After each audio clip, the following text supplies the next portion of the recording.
Проект «Школа возможностей» единения Тыкюэльской школы номер 2 Татинского района стал победителем конкурса фонда Тимченко в номинации «Забота о семье».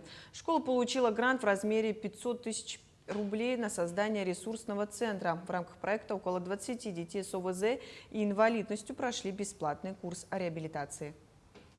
Комплексный интенсивный курс в течение 10 дней прошел в здании психологического центра «Тускул». К проекту были привлечены дефектолог, логопед центра, а также телесный терапевт и остеопат Якутска. Оксана Иннокентьевна – остеопат с 20-летним стажем, через волшебные руки которой прошло огромное количество больных деток. Сколько детей я смотрела, и практически у всех идут зажимы от верхнего плечевого пояса. Начали свободно говорить, они даже вначале не могли смеяться. Они сейчас смеются, они говорят, они произносят букву «Р». И они свободно двигают шеей. Вначале, когда я их взяла, они элементарно не могли двигать шеей. Они стали двигать руками, они не могли руки вот так поднять. Сейчас они поднимают, они машут ими. Для меня это вот вообще показатели. И вот мне хочется вот здесь создать что-то такое, чтобы брать детей до 1 года.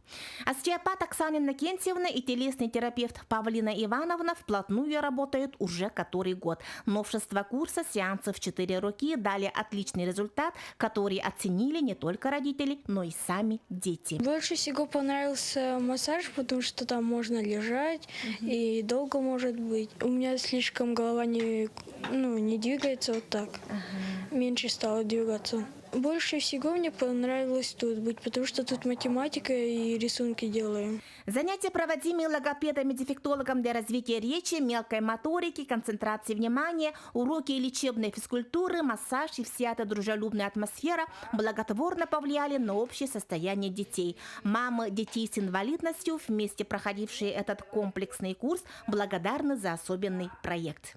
Вот фонд Тимченко вот уже многие годы дает такую большую возможность многим, скажем так, организациям, разным слоям населения.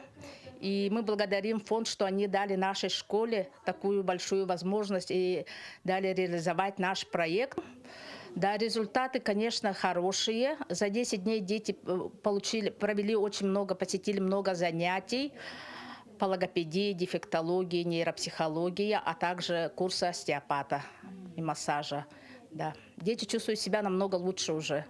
Итог курса в рамках проекта – это улучшение состояния деток, а также единение родителей, теперь не одиноких, в своих заботах. Жанна Бурмистрова, Степан Атастыров, Татинский улус.